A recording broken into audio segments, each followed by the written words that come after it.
ഞാൻ ഇന്നലെ രാത്രിയാണ് ഇവിടെ എത്തിയത്. ഇന്ന് നിലമ്പൂരിന്റെ മണ്ണിലൂടെ സഞ്ചരിച്ചപ്പോൾ ഞാൻ ആദ്യം ശ്രദ്ധിച്ചത് ഇടതുപക്ഷ ജനാധിപത്യ മുന്നണിയുടെ പോസ്റ്ററുകളാണ്. ഇവിടെ എനിക്ക് മുമ്പ് പ്രാസംഗിച്ച മാന്യ അദ്ദേഹം സൂചിപ്പിച്ചു, അവരുടെ മുദ്രാവാക്യം വികസനം തുടരും എന്നുള്ളതാണ്.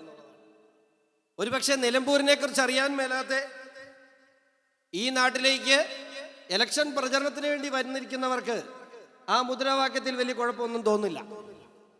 പക്ഷേ കഴിഞ്ഞ 9 വർഷക്കാലമായി ഇടതുപക്ഷ ജനാധിപത്യ മുന്നണി ഭരിച്ചിരുന്ന നിലമ്പൂരിന്റെ മണ്ണിൽ നടന്നിട്ടുള്ള വികസനങ്ങളെക്കുറിച്ച് ബോധ്യമുള്ള നിലമ്പൂരിന്റെ ജനതയ്ക്ക് അത് കളിയാക്കുന്നതായേ തോന്നൂ എന്ന് എനിക്ക് തോന്നി. അതിനേക്കാൾ തമാശ കോൺഗ്രസിന്റെ ഐക്യ ജനാധിപത്യ മുന്നണിയുടെ പോസ്റ്ററിന്റെ പരസ്യമായിരുന്നു. ഇനി നിലമ്പൂർ തിളങ്ങും. അതെനിക്ക് ഏറ്റവും തമാശയായിട്ട് തോന്നിയത്, ഐക്യ ജനാധിപത്യ മുന്നണിയുടെ സ്ഥാനാർത്ഥി അദ്ദേഹത്തിന്റെ പിതാവ് 35 വർഷം നോക്കിയിട്ട് തിളക്കാൻ കഴിയാത്ത ഈ നിലമ്പൂരിനെ വരാൻ പോകുന്ന 6 മാസക്കാലം കൊണ്ട് ഈ ഷൗക്കത്ത് എങ്ങനെ തിളക്കും എന്നെനിക്ക് മനസ്സിലാകുന്നില്ല. 35 കൊല്ലം നിലമ്പൂരിന്റെ ജനത അദ്ദേഹത്തിന് ഈ അനുവാദം കൊടുത്തതാണ്. എന്തിന്? 2021 UDFന്റെ സ്ഥാനാർത്ഥിയായി മത്സരിച്ച ശ്രീ പ്രകാശേട്ടൻ ഇവിടെ നല്ലൊരു ആശുപത്രി ഉണ്ടായിരുന്നെങ്കിൽ അദ്ദേഹം മരിക്കില്ലായിരുന്നു എന്ന് വിശ്വസിക്കുന്ന ആളാണ് ഞാൻ. ഒരു നല്ല ചികിത്സ കൊടുക്കാൻ കഴിയാത്തതുകൊണ്ടാണ് അദ്ദേഹം പ്രകാശേട്ടൻ ഈ മണ്ണിൽ മരിക്കുന്ന സാഹചര്യം ഉണ്ടായത്.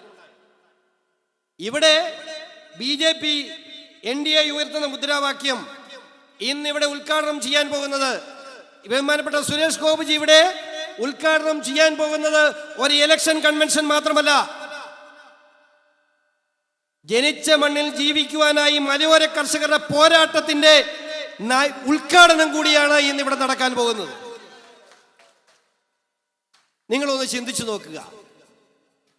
ഈ കഴിഞ്ഞ 5 വർഷക്കാലത്തിനുള്ളിൽ നിലമ്പൂരിന്റെ മണ്ണിൽ 8 പേര് വന്യമൃഗ ആക്രമണത്തിൽ കൊല്ലപ്പെട്ടു. എന്തു ചെയ്യൂ പിണറായി? നിങ്ങൾ 5 ലക്ഷം രൂപ കൊണ്ട് നഷ്ടപരിഹാരമായി കൊടുക്കും. ജീവന്റെ വിലയാ. നിങ്ങൾക്കറിയോ, കേന്ദ്ര സർക്കാർ പ്രഖ്യാപിച്ചിട്ടുള്ള 10 ലക്ഷം രൂപ, ദേശീയ ദുരന്ത നിവാരണ അതോറിറ്റി പ്രഖ്യാപിച്ചിട്ടുള്ള 4 ലക്ഷം രൂപ, സംസ്ഥാന സർക്കാർ പ്രഖ്യാപിച്ചിട്ടുള്ള 10 ലക്ഷം രൂപ. കേന്ദ്ര സർക്കാർ പണം പ്രഖ്യാപിച്ച പിന്നെ സംസ്ഥാന സർക്കാർ അതങ്ങ് വെട്ടി. ഇപ്പോൾ ആകെ കൊടുക്കുന്നത് 10 ലക്ഷം രൂപയാണ്. അവർക്കറിയാം, ആദ്യം ഒരു ബഹളമുണ്ടാകും, പ്രക്ഷോഭങ്ങൾ നടക്കും, രാഷ്ട്രീയ നേതാക്കൾ വരും, ഒരു പ്രകടനമൊക്കെ നടക്കും. 3ാമത്തെ ദിവസം ആ പ്രക്ഷോഭം അവിടെ അവസാനിക്കുമെന്ന് അവർക്കറിയാം. ഇവിടെ നമുക്കറിയാം, വലിയ രീതിയിലുള്ള റബ്ബർ കാർഷിക മേഖലയാണ് നിലമ്പൂർ. നിങ്ങളുടെ വീട്ടിലേക്ക് വന്നു കയറുന്ന സഖാക്കളോട് നിങ്ങൾ ചോദിക്കാൻ തയ്യാറാകണം, 2016-ലും 2021-ലും റബ്ബറിന് 250 രൂപ തരാമെന്ന് പറഞ്ഞ് തെരഞ്ഞെടുത്ത് വാഗ്ദാനം നൽകിയ ഇടതുപക്ഷ ജനാധിപത്യ മുന്നണി നമ്മുടെ വോട്ട് മേടിച്ചുകൊണ്ട് പോയത്. 9ാമത്തെ വർഷം ഇന്ന് ഇടതുപക്ഷ ജനാധിപത്യ മുന്നണി അധികാരത്തിൽ വന്നതിന്റെ 9ാം വർഷം ആഘോഷിക്കുകയാണ്. ആഘോഷിക്കുമ്പോ എന്തേ ഞങ്ങളോട് പറഞ്ഞ വാക്ക് പാലിച്ചില്ല? അടിമകളാണോ നമ്മൾ? ഇവിടെ ഗോകുല് സൂചിപ്പിച്ചു, എത്ര ചെറുപ്പക്കാരുണ്ട് നമ്മുടെ നാട്ടിൽ. ഈ നാട്ടിൽ ചെറുപ്പക്കാരെ കാണാനില്ല. എവിടെ പോയി? ഈ നാട് വിട്ട് പലായനം ചെയ്യുന്നു. ഈ നാടിനെ പട്ടിണി മാറ്റാൻ വേണ്ടി ഈ നാട്ടിലേക്ക് കുടിയേറ്റപ്പെട്ട ഒരു ജനത ഇവിടെ ഉണ്ട്. ആ ജനതയ്ക്ക് ഈ നാട്ടിൽ ജീവിക്കാൻ കഴിയണം. നമ്മളെ സംബന്ധിച്ച് ഈ രാജ്യത്ത് ഭാരതീയ ജനതാ പാർട്ടിയും ദേശീയ ജനാധിപത്യവും സഖ്യവും നൽകുന്ന ഒരു വലിയ മുദ്രാവാക്യമുണ്ട്, സബ്കാ സാത്ത് സബ്കാ വികാസ്. എല്ലാവരെയും ഒരുപോലെ കണ്ടുകൊണ്ട് എല്ലാവരുടെയും വികസനം ലക്ഷ്യമാക്കി കൊണ്ടുപോകുന്ന NDA. ഇവിടെ നമുക്കെതിരെ പറയുന്ന ഏറ്റവും വലിയ ആക്ഷേപം എന്താണ്? വർഗീയ പാർട്ടിയാണ്, നമ്മൾ മുസ്ലിം വിരോധികളാണ്, നമ്മൾ ന്യൂനപക്ഷ വിരോധികളാണ്, അല്ലേ? നമുക്കെതിരെ വരുന്ന ഏറ്റവും വലിയ ആക്ഷേപമാണ്.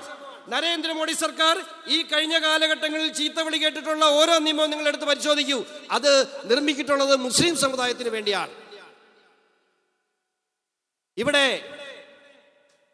ദേശീയ പൗരത്വ നിയമം വന്നു, അല്ലേ? ഞാനുൾപ്പെടെ, ഞാനന്ന് BJPയുടെ ഭാഗമല്ല, ഞാനുൾപ്പെടെ കിടന്നു തുള്ളി. എന്താ? ഇവിടുത്തെ ന്യൂനപക്ഷങ്ങളെയും ഇവിടുത്തെ മുസ്ലിം ക്രൈസ്തവ ന്യൂനപക്ഷങ്ങളെ ഈ രാജ്യത്ത് നിന്ന് മാറ്റിപ്പായിക്കുവാൻ ഗുജറാത്തിൽ നിന്നും വന്ന ഒരു കിരാതനായ വർഗീയവാദി നരേന്ദ്രമോദി ഈ രാജ്യത്ത് ഇവിടുത്തെ ന്യൂനപക്ഷങ്ങളെ പീഡിപ്പിക്കാൻ ഉണ്ടാക്കിയ നിയമമാണെന്ന് പറഞ്ഞു നടന്ന കോൺഗ്രസ്സുകാരാ ഈ രാജ്യത്ത് നിന്ന് ആ നിയമത്തിന് പേരിൽ പുറത്തുപോയ ആ നിയമത്തിന്റെ പേരിൽ ഈ രാജ്യം വിടേണ്ടി വന്ന ഒരു മുസ്ലിമിനെ നിങ്ങൾക്ക് കാണിച്ചു തരാമോ? മാത്രമല്ല, ഈ രാജ്യത്തെ പൗരത്വ ഭേദഗതി നിയമത്തിന്റെ പേരിൽ ആദ്യമായി പൗരത്വം ലഭിച്ചത് ഒരു മുസ്ലിം സഹോദരനാണ്.